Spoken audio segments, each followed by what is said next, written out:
ಸಾಮಾನ್ಯ ರೈತ ಮಗನ ಸಾಹಸಮಯ ಕಥೆ. ಜೀವನದ ಅನುಭವಗಳೇ ಈತನಿಗೆ ಸ್ಫೂರ್ತಿ. ದಲ್ಲಾಳಿಗಳ ಹಾವಳಿ ತಪ್ಪಿಸಲೆಂದೇ ಹುಟ್ಟಿಕೊಂಡ ಮಾರುಕಟ್ಟೆ ರೈತ ವರ್ತಕರ ಶ್ರಮದ ಫಲ.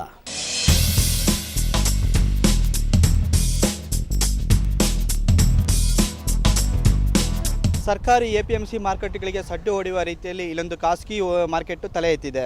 ಸುಮಾರು 25 ಕೋಟಿ ವೆಚ್ಚದಲ್ಲಿ ನಿರ್ಮಾಣ ಆಗಿರುವ ಈ ಒಂದು ಮಾರ್ಕೆಟ್ ದೇಶದಲ್ಲೇ ಪ್ರಥಮವಾಗಿದೆ. ಈ ಒಂದು ಮಾರ್ಕೆಟ್ನಲ್ಲಿ ಏನೇನು ಸವಲತ್ತುಗಳಿದೆ ಎಂಬುದು ಒಮ್ಮೆ ಭೇಟಿ ಕೊಟ್ಟು ಬರೋಣ ಬನ್ನಿ.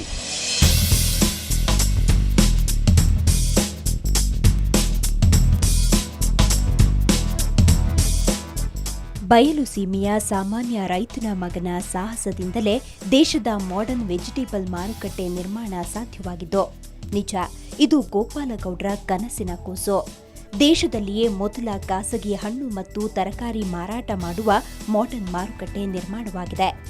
ಈ ಮಾರುಕಟ್ಟೆ ಕಲ್ಪನೆ ಇಂಜಿನಿಯರ್, ಉನ್ನತ ವ್ಯಾಸಂಗ ಮಾಡಿದ ಅಧಿಕಾರಿಯ ಕನಸಲ್ಲ.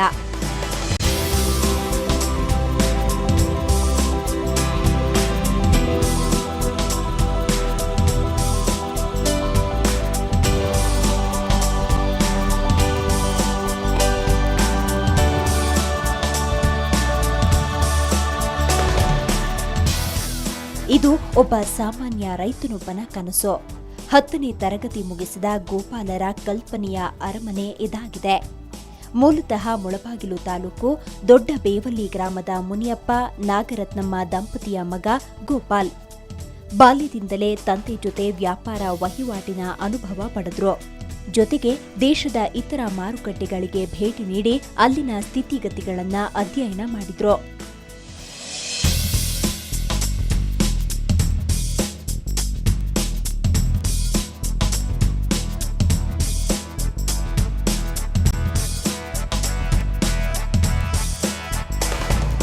APMC ಮಾರುಕಟ್ಟೆಗಳಲ್ಲಿ ರೈತರಿಗೆ ಮಧ್ಯವರ್ತಿಗಳ ಕಾಟ ಹೆಚ್ಚು. ತಾವು ಬೆಳೆದ ಫಸಲಿಗೆ ಉತ್ತಮ ಬೆಲೆ ಸಿಗದೆ ಭಾರೀ ನಷ್ಟವನ್ನ ಅನುಭವಿಸುತ್ತಿದ್ರು. ಇದನ್ನ ಅರಿತ ಗೋಪಾಲ್ ವರ್ತಕ ಹಾಗೂ ರೈತರಿಗೆ ಮಧ್ಯವರ್ತಿಗಳ ಹಾವಳಿ ತಪ್ಪಿಸಲೆಂದೇ ಈ ಖಾಸಗಿ ಮಾರುಕಟ್ಟೆಯ ಚಿಂತನೆ ನಡೆಸತೊಡಗಿದ್ರು. ಇಲ್ಲೇನಾಗ್ತದಂದ್ರೆ ಫಾರ್ಮರ್ಸು ಇಲ್ಲಿ ಬಂದು ಎತ್ಕೊಂಡು ಬಂದಾಗ ಇಲ್ಲಿ ಓಪನ್ ಆಕ್ಷನ್ ಆಗ್ತದೆ, ಕಂಪ್ಯೂಟರೈಸ್ ಬಿಲ್ಲು ಬರ್ತದೆ, ಮತ್ತು ಅವರಿಗೆ ಆವತ್ತಿನ ದುಡ್ಡು ಆವತ್ತೇ ನಮ್ಮ ಕಂಪ್ನಿ ಕೊಟ್ಬಿಡ್ತದೆ. ಬೈಯರ್ ಬಂದು ಕಂಪ್ನಿಯಲ್ಲಿ ದುಡ್ಡು ಕೊಟ್ಟಬೇಕು. ಅವರು ಅಲ್ಲಿಂದ ಪರ್ಮಿಷನ್ ತಗೊಂಡು ಇಲ್ಲಿರುವಂಥ 24 ಮಂಡಿಗಳಿರ್ತವೆ ಏಜೆಂಟರದು, ಎಲ್ಲಿ ಬೇಕಾದರೂ ಪರ್ಚೇಸ್ ಮಾಡ್ಕೋಬೋದು. ಈ ಥರ ಮಾಡಿದಾಗ ಅವ್ರಿಗೆ ಆನ್ಲೈನಲ್ಲಿ ಏನಾಗ್ತದೆ, ಆನ್ಲೈನಲ್ಲಿ ಬುಕ್ ಮಾಡ್ಕೋಬೋದು. ಇಲ್ಲಾಂದರೆ ಇಲ್ಲಿ ಏನು ಪರ್ಚೇಸ್ ಮಾಡಿರ್ತಾರೋ ಅಲ್ಲಿರೋಂಥ ಓನರ್ಗೆ ಡೈರೆಕ್ಟಾಗಿ ಬಿಲ್ ಹೋಗ್ತದೆ, ರೈತರಿಗೂ ಮೆಸೇಜ್ ಹೋಗ್ತದೆ, ಈ ರೇಟ್ಗೆ ಮಾರಿದೆ, ಈ ಥರ ಬಿಲ್ ಆಗಿದೆ ಅಂತ. ಅದನ್ನು ರೈತರು ಯಾವುದೇ ಒಂದು ಸಂಕಷ್ಟದಲ್ಲಿ ಸಿಲುಕಬಾರದು ಅಂತ ಹೇಳ್ಬಿಟ್ಟು ಒಂದು ಉದ್ದೇಶ, ವ್ಯಾಪಾರಸ್ಥರಿಗಷ್ಟೇ, ಏಜೆಂಟ್ರಿಗಷ್ಟೇ ಯಾವುದೇ ಸೋರಿಕೆ ಇಲ್ಲದೇ ಇರೋಂಥ ಒಂದು ಪ್ರಾಜೆಕ್ಟ್ ಮಾಡೋವಂಥ ಗುರಿಯಲ್ಲಿ ನಾವು ಇದನ್ನು ಮಾಡ್ತಾಯಿದ್ದೀವಿ. ಕಳೆದ 20 ವರ್ಷಗಳಿಂದ ತಂದೆ ಜೊತೆ ಮಾರುಕಟ್ಟೆ ಹರಾಜು ಪ್ರಕ್ರಿಯೆ ನೋಡಿಕೊಂಡು ಬೆಳೆದ ಗೋಪಾಲ್ ತಮ್ಮ ಚಿಂತನೆಯಂತೆ ಗಂಗಿರೆಡ್ಡಿ ಸಹಕಾರದಿಂದ ಮಾರುಕಟ್ಟೆ ನಿರ್ಮಾಣಕ್ಕೆ ಮುಂದಾದ್ರು. 25 ಕೋಟಿ ರೂಪಾಯಿ ವೆಚ್ಚದ ಮಾರುಕಟ್ಟೆ.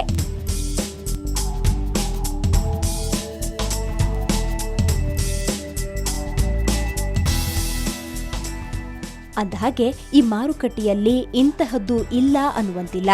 ಸುಸಜ್ಜಿತವಾದ ಮಾರುಕಟ್ಟೆಯಲ್ಲಿ ರೈತರಿಗೆ ಅಗತ್ಯವಾದ ಎಲ್ಲ ಬಗೆಯ ವ್ಯವಸ್ಥೆ ಇದೆ.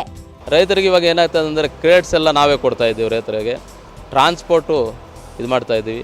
ಅವ್ರಿಗೆ ಇಲ್ಲಿ ದೂರದಿಂದ ಬಂದ ರೈತರಿಗೆ ಒಂದು ವಸತಿ ಇದು ಮಾಡಿದ್ದೀವಿ ರೈತರಿಗೆ. ಮತ್ತು ಯಾವ್ದು ಬಿಲ್ಲು ಅವ್ರಿಗೆ ಕೊಟ್ಟು ಬಿಡ್ತೀವಿ. ಯಾವುದೇ ಮಧ್ಯವರ್ತಿಗಳ ಕಾಟ ಇರೋದಿಲ್ಲ ರೈತರಿಗೆ. ಬೆಳೆಗಳನ್ನು ಕಾಪಾಡಲು ಸೂಕ್ತ ತಂತ್ರಜ್ಞಾನವಿದೆ. ಇಂಥ ಮಾರುಕಟ್ಟೆ ನಿರ್ಮಾಣ ಖಂಡಿತ ಸುಲಭದ ಮಾತೇನಲ್ಲ. ಅದು ಕೋಲಾರದಂಥ ಗ್ರಾಮೀಣ ಭಾಗದಲ್ಲಿ ಇಂಥ ಮಾರುಕಟ್ಟೆ ಕನಸಿನ ಮಾತು. ನಾವು ಒಬ್ಬನೇ ಮಾಡೋಕ್ಕಾಗಲ್ಲ ಅಂತ ಹೇಳ್ಬಿಟ್ಟು ಇಷ್ಟು ಕೋಟಿ ಬಂಡವಾಳ ಹಾಕಿ, ಯಾಕಂದರೆ 25 ಕೋಟಿ ಬಂಡವಾಳ ಹಾಕ್ಬೇಕಂದ್ರೆ ನಾವು ಒಂದು ಸಾಮಾನ್ಯವಾಗಿ ಒಂದು ಏಜೆಂಟ್ ಆಗಿ ಇದ್ಕೊಂಡು ಅಷ್ಟು ದುಡ್ಡು ಸಂಪಾದನೆ ಮಾಡೋಕ್ಕಂತೂ ಆಗಲ್ಲ. ಅದನ್ನು ಪ್ರಾಜೆಕ್ಟ್ ಎಲ್ಲ ಮಾಡಿ ಒಂದು 10 ಕೋಟಿ ಲೋನ್ ತಗೊಂಡ್ವಿ. ನಾವು ಇಬ್ಬರು ಸೇರಿ ಇವಾಗ ಒಂದು 7 ಕೋಟಿ ಹಾಕಿ, ಒಂದು 17 ಕೋಟಿ ಹಾಕಿ ಈ ಮಾರ್ಕೆಟನ್ನು ಇದು ಮಾಡಿದ್ವಿ. ಇನ್ನೂ 8 ಕೋಟಿ ರೂಪಾಯಿ ನಮಗೆ ಬೇಕಾಗಿದೆ. ಸುಮಾರು 25 ಕೋಟಿ ರೂಪಾಯಿ ವೆಚ್ಚದಲ್ಲಿ ಮಾರುಕಟ್ಟೆ ತಲೆ ಎತ್ತಿ ನಿಂತಿದೆ. ವಾಹನ ನಿಲುಗಡೆ ಸೌಕರ್ಯ, ತರಕಾರಿ ಲೋಡ್ ಅನ್ಲೋಡ್ ಸೌಲಭ್ಯ ಸೇರಿದಂತೆ ಎಲ್ಲ ಬಗೆಯ ಸುವ್ಯವಸ್ಥಿತ ಮಾರುಕಟ್ಟೆ ಇದು. ಇಲ್ಲಿ ಒಂದು ಆನ್ಲೈನ್ ಸಿಸ್ಟಮ್ ಮಾಡಿದ್ವಿ. ಅವ್ರಿಗೆ ಇಲ್ಲ ಆಕ್ಷನ್ ಅದು ಬಿಲ್ ಆದ ತಕ್ಷಣ ಅವ್ರಿಗೆ ಮೆಸೇಜ್ ಹೋಗಿರ್ತದೆ. ಅವ್ರು ಆವಾಗ ಬೇಕಾದರೂ ಇದ್ದುಕೊಂಡು ತಗೊಂಡು ಹೋಗ್ಬೋದು. ಇಲ್ಲ ಅವರು ಏನಾದರೂ ನಮ್ಮ ಬ್ಯಾಂಕಿಗೆ ಏನಾದರೂ ಟ್ರಾನ್ಸ್ಫರ್ ಮಾಡಿ ಅಂತ ಹೇಳಿದ್ರೆ ನಾವು ಇಮಿಡಿಯೇಟಲ್ಲಿ ಮಾಡ್ತೀವಿ. ಅವ್ರಿಗೆ ಮೆಸೇಜ್ ಹೋಗಿರ್ತದೆ, ಎಲ್ಲ ಡಾಕ್ಯುಮೆಂಟ್ ಇರ್ತದೆ. ಅವ್ರಿಗೆ ಯಾವುದೇ ತೊಂದರೆಗಳಿರಲ್ಲ ರೈತರಿಗೆ. ಇಲ್ಲಿ ಕಾದ್ಕೊಂಡು ಲೇಟ್ ಆದರೆ ಕಾದ್ಕೊಂಡು ಇನ್ನೊಂದು ಅಲ್ಲಿ ಕೆಲಸ ಬಿಟ್ಟು ಈ ಥರ ಇಲ್ಲ. ಮತ್ತು ರೈತರಿಗೆ ಇಲ್ಲಿ ಇದು ಗೊಬ್ಬರದ ಅಂಗಡಿ ಮತ್ತು ಮದ್ದು ಅಂಗಡಿ, ಫರ್ಟಿಲೈಸರ್ಸು ಇದೆಲ್ಲ ಬಂದು ಸೌಕರ್ಯ ಮಾಡಿದ್ದೀವಿ ಅವರಿಗೆ. ಎಪಿಎಂಸಿ ತಲೆ ತಗ್ಗಿಸಿ ನಿಲ್ಬೇಕು, ಹಾಗಿದೆ ಈ ಮಾಡೆಲ್ ಮಾರುಕಟ್ಟೆ.